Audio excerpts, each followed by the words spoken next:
जय श्री कृष्ण।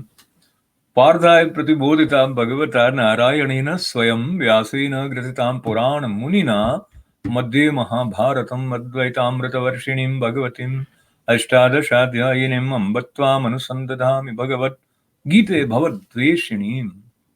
तो जो ध्यान श्लोक होते हैं वो ऐसा लगता है कि जैसे आप किसी के घर जा रहे हो तो घंटी बजाते हैं ना, जैसे तो ध्यान करते हैं तो धीरे धीरे वो स्पंदन, वो भाव जो है वो हमारे भीतर जागृत होने लगता है। और जो भगवत गीता माता है उनके चरणों में जाने के लिए समझिए कि वो आपके लिए पथ प्रशस्त कर देती हैं।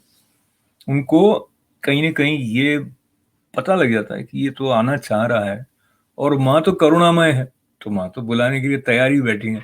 और माँ जो है श्रीमद् भगवद गीता के संदर्भ में तो वो उपनिषदों का सार है।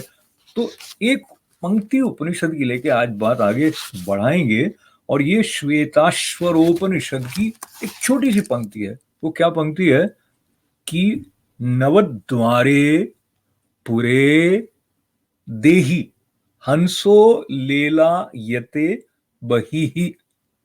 इसका मतलब है इस नव द्वार यानी 9 द्वारों से जो युक्त शरीर रूपी नगर है, इसमें बंधे हुए जीव रूपी हंस की बहुत उत्सुकता है कि वो बाहर उड़ जाए। तो ये पिंजरा कहा गया है जिस शरीर को, इसके अंदर भी जो हंस है उसका भी संकेत किया गया है।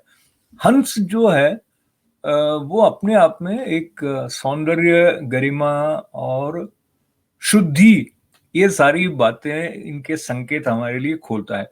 तो इस संकेत को अपने पास रखते हुए आगे चलते हैं, और इसका उल्लेख करने के पीछे क्या कारण है वो चौथे अध्याय के 9वें और 10वें श्लोक से जब हम आज जुड़ेंगे तो धीरे धीरे और स्पष्ट हो जाएगा कि ये बातें कहाँ जुड़ी हुई हैं। 9वें श्लोक में भगवान बता रहे हैं अपनी बात को आगे। जन्म कर्म च मे दिव्य मेवं यो वेत्ति तत्वतः त्यक्त्वा देहं पुनर्जन्म नैति मामेति सोर्जुन। तो अर्जुन जी ने, आपको याद है ना, उन्होंने पूछा था कि आप तो अभी भी के हैं और आप ऐसी बात करें कि ये ज्ञान इतना पुराना है तो कैसे पॉसिबल। तो उसी कंटिन्यूएशन में भगवान ने पहले बताया कि बहुत सारे मेरे तो जन्म हो चुके हैं, तेरे भी हो चुके हैं, तुझे पता नहीं, मुझे तो सब पता है। और फिर ये भी कहा कि मैं जो देह मानव की लेकर धारण करके आता हूँ तो साधुओं का जो परित्राण करने के लिए आता हूँ, और जो दुष्ट लोग हैं उनको विनाश हो जाए करने के लिए आता हूँ, धर्म की स्थापना के लिए। ये सब बताया था उन्होंने 8वें श्लोक में। और 9वें श्लोक का अर्थ ये है कि हे अर्जुन, मेरे जन्म और कर्म दिव्य अर्थात निर्मल और अलौकिक हैं। इस प्रकार जो मनुष्य तत्व से जान लेता है वो शरीर को त्याग कर फिर जन्म को प्राप्त नहीं होता, किंतु मुझे ही प्राप्त होता है। तो ये जो 9वां श्लोक है चौथे अध्याय का, इसमें एक प्रकार से जो पूर्णता है हमारे दर्शन की, कह दीजिए श्री कृष्ण के स्वरूप के साथ जुड़े हुए विराट के भाव की, कह दीजिए कितनी सारी बातें एकदम सागर में गागर की तरह इस श्लोक में आई हुई हैं।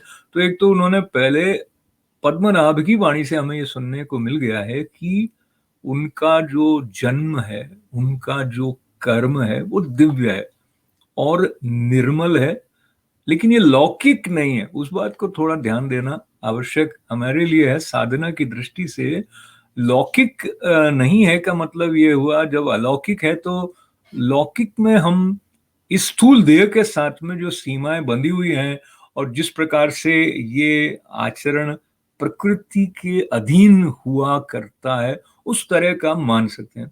अलौकिक है तो वो काल की सीमा से परे है, इत्यादि बातें इसमें आ जाती हैं। तो इस तरह से जो तत्व से जान लेता है, तो तत्व से जानने के लिए तो तत्वदर्शियों के पास जाना होता है। तत्वदर्शी तो वो हुए जिन्हें कि ब्रह्म की अनुभूति हो गई। जब ब्रह्म की अनुभूति हो गई तो वो किसी सीमा की परिधि के साथ में संकुचित रूप से न तो अपने आप को देखते हैं, न दूसरों को देखते हैं। एकत्व मनु पश्यति, ऐसा कुछ है ना, सब जगह एकत्व दिखाई देता है। तो कभी-कभी ऐसा होता है, हम किसी सिद्ध संत के समीप होते हैं तो हमें लगता है कि उनके तो रोम-रोम से प्रेम सबके लिए बह रहा है। यानी एक करुणा का जो भाव है वो पिघल कर उनकी उपस्थिति में कहीं न कहीं हमको भी छू जाता है। तो ये जो छुअन है, उसके पीछे भी उनका श्री कृष्ण के अलौकिक स्वरूप के प्रति तत्व से जानकर जो स्पष्टता उनके अंदर आ गई है, वो इसके साथ जुड़ी हुई है। तो इसमें ये हुआ कि वो मुक्ति का जो जो संकेत है, जो हमने अभी उपनिषद के संदर्भ से याद किया था, यानी उसमें हंस छटपटा रहा है, उनकी छटपटाहट नहीं रहती है, क्योंकि वो देह रूप में दिखते हुए भी देहातीत की अवस्था को जी रहे होते हैं। ऐसे संतों के पास बैठने का सौभाग्य आज के युग में भी हमारा है।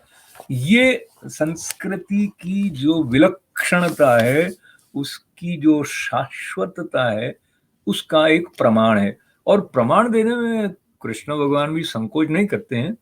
तो क्योंकि वो अर्जुन को सारी बातें हृदय खोल कर, जैसे कहते हैं ना, दिल खोल के सब बता रहे। तो आगे ये प्रमाण जैसा है 10वां श्लोक, क्या है?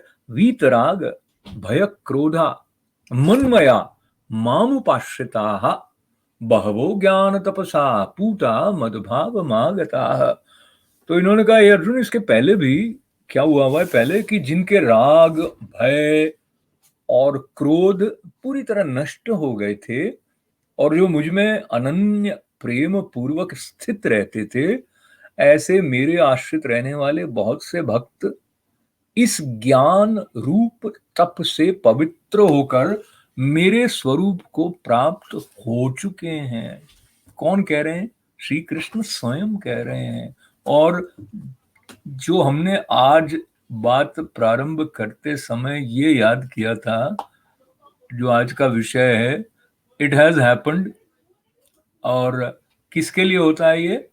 उनके लिए होता है जो कि क्वालिफाई है। तो ये क्वालिफिकेशन के बारे में बात थोड़ी सी करें ना। It has happened, it happens when you qualify. यानी जब हम पात्र हैं, जब हम योग्य हैं, तो उस योग्यता के लिए क्या है बातें, यहाँ जो संकेत दिया गया, इसका अर्थ पुनः देखते हैं 10वें श्लोक का, कि जिनके राग, भय और क्रोध सर्वथा नष्ट हो गए। अब हम तो पहले ही डिस्क्वालीफाई हो गए। हमारा तो क्रोध बहुत रहता है, हमारा तो राग रहता है, आसक्ति रहती है, और हमें तो डर भी लगता है। डर किस बात का? कि ऐसा नहीं हुआ तो क्या हो जाएगा, वैसा नहीं हुआ तो क्या हो जाएगा। तो लेकिन जब श्री कृष्ण के अलौकिक स्वरूप को उनके जन्म और कर्म के साथ जुड़े हुए दिव्य भाव को जो जान लेता है, उसको किसी बात का डर नहीं रहेगा, उसको किसी पर क्रोध भी नहीं आएगा, मुस्कुरा देगा। प्रसन्न भारत, जैसे श्री कृष्ण हमेशा हंसते रहते हैं, उस प्रकार, क्योंकि वो अनन्य प्रेम पूर्वक स्थित रहते थे जो श्री कृष्ण में।